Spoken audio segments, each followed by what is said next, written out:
Saya pernah mendengar bahwa bid'ah lebih berbahaya daripada maksiat. Apakah ini benar Ustadz dan bagaimana penjelasannya? Dari beberapa sisi iya. Jadi ini pertanyaannya kan umum ya.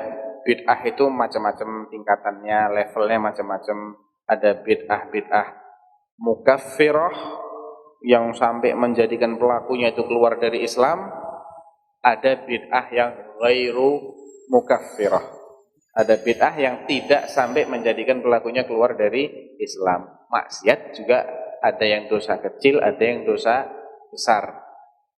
Jadi kalau mau kita komparasikan secara umum, bid'ah secara umum dengan maksiat secara umum, bahaya bid'ah, betul. Karena apa? Pelaku maksiat itu sadar dia ini orang tidak baik. Dia ini sedang berbuat dosa. Tapi pelaku bid'ah, siapa yang sadar kalau dia sedang berbuat bid'ah? Tidak pernah dia merasa, saya ini berbuat bid'ah. Tidak, saya ini ibadah. Saya ini lagi beramal soleh. Ibadah kok dilarang. Ibadah kok disalah-salahkan, disesat-sesatkan. Ini letak bahayanya di sini. Akibatnya apa? Akibatnya orang yang terjerumus dalam bid'ah sulit bertaubat. Karena tidak pernah merasa salah. Kecuali kalau dia ngaji, ikut kajian tentang definisi bid'ah, definisi sunnah seperti apa, baru dia sadar. Itu pun juga belum jaminan, kecuali kalau dia mau objektif.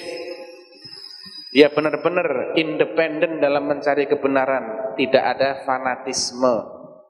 Karena fanatisme itu bisa menutupi kebenaran yang sudah ada di depan mata. Pokoknya, ya, dalilnya biasanya pokoknya, itu fanatik namanya. Kecuali kalau dia benar-benar lebih takut kepada Allah Subhanahu wa taala, lebih takut tentang nasib dia di akhirat dan tidak sedih kehilangan dunia. Karena banyak bid'ah itu dipelihara karena dia merupakan penghasil duit.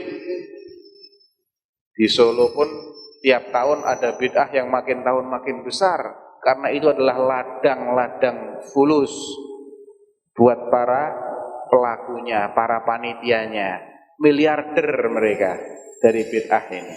Bagaimana mungkin kalau mereka bukan semata-mata mencari keselamatan akhirat, mereka mau meninggalkan peluang-peluang emas itu.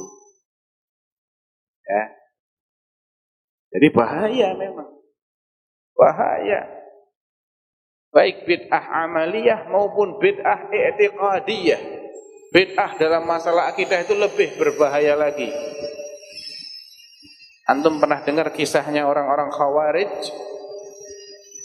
Pernah dengar hadis tentang orang Khawarij? Pernah dengar enggak? Belum pernah. Kalau belum pernah saya ceritain sedikit. Nabi sallallahu alaihi wasallam itu suatu ketika sedang membagi-bagikan ghanimah, harta rampasan perang. Tiba-tiba ada satu orang laki-laki yang dijuluki Dzul Khuwaisirah. Dia nyeletuk begini, "Ya Muhammad i'dil fa innaka lam ta'dil." Muhammad, yang adil kalau bagi-bagi ya. Kamu barusan enggak adil nih bagi-baginya. Kurang ajar enggak? Manggilnya langsung nama. Dan nyuruh Rasulullah untuk berlaku adil dan menuduh beliau tidak adil. Ini sudah murtad ini sebetulnya. Statusnya secara dalam bahasa fikih ini kurang ajar sama Rasulullah dan sampai kepada tingkat riddah. Langsung ada sahabat yang usul, Umar bin Khattab kalau enggak salah, "Ya Rasulullah, i'dzan li an adriba 'unuqah."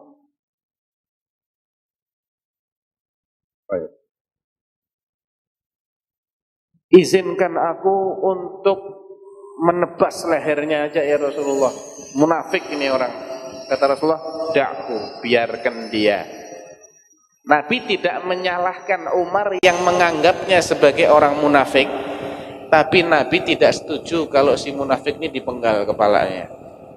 Ya, karena kalau sekiranya analisa dan hasil kesimpulannya Umar itu salah, Nabi pasti ngoreksi. Oh enggak, dia enggak munafik. Tapi Nabi diem, membiarkan dia diklaim, dicap sebagai munafik, itu dibiarkan. Berarti memang orang ini orang munafik.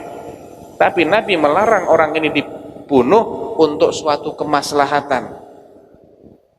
Ya, apa kata Rasulullah? Fa innahu sayakhruju min dhi'i hadzal rajul qaumun tahqiruna salatakum ma'a salatihim. Atau diriwayatkan fa innalahu ashab. Dia ini kelak punya pengikut. Pengikut-pengikutnya orang ini, kalau kalian wahai para sahabatku membandingkan antara sholat kalian dengan sholat mereka, niscaya kalian akan meremehkan sholat kalian. Kalau kalian mau bandingkan rajinnya mereka membaca Quran dengan rajinnya kalian baca Quran, kalian akan remehkan bacaan kalian.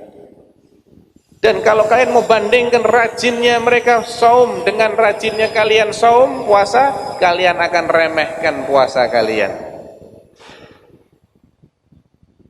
Yaqra'unal Qur'an, mereka memang rajin baca Quran.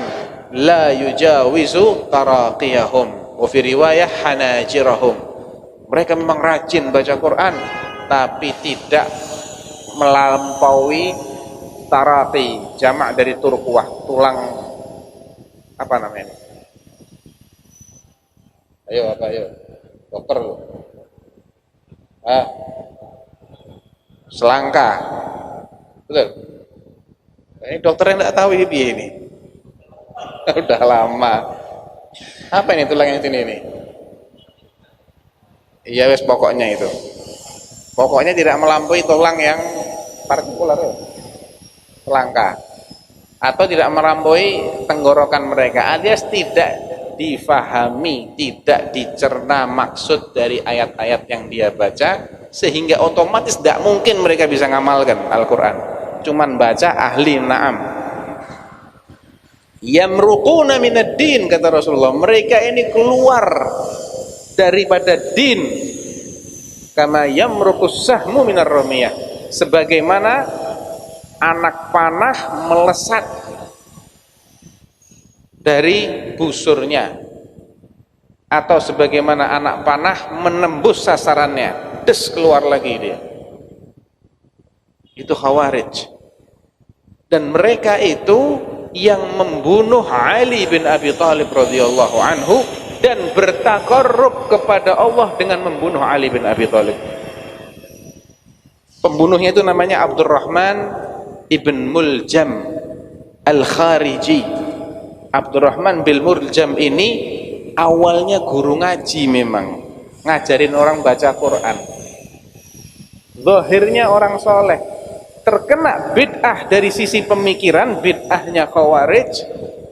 Dia mendekatkan dirinya kepada Allah dengan membunuh sahabat paling mulia yang hidup saat itu, Ali bin Abi Thalib, menantu Rasulullah SAW, satu dari sekian puluh, dari 10 sahabat yang dijamin masuk jannah. Orang yang sudah dikenal perjuangannya, ilmunya, ketakwaannya, kezuhudannya, dibunuh dalam rangka ibadah. Kapan orang kayak gini mau tobat? Itu bahaya bid'ah. Bahkan ketika orang ini ditangkap dan dihukum karena dia membunuh kepala negara, dan kepala negara ini sahabat Nabi, alim, dia nggak dibunuh dengan cara yang biasa, harus dibunuh dengan cara yang luar biasa buat jadi pelajaran. Potong dulu tangannya, tetap dia bertasbih, hebat ya. Potong tangannya tasbih, potong kakinya tetap zikrullah. Akhirnya ada yang ngusulkan potong aja lidahnya, baru nangis dia. Kenapa kamu nangis? Takut? Tidak, nanti saya tidak bisa zikir.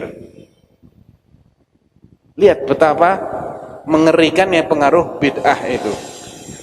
Bid'ah dalam perkara akidah itu lebih mengerikan daripada bid'ah hanya dalam masalah amaliyah. Dan setiap bid'ah amaliyah itu induknya bid'ah akidah. orang yang masih mengamalkan bid'ah walaupun sudah diberitahu itu bid'ah, berarti akidahnya nggak beres.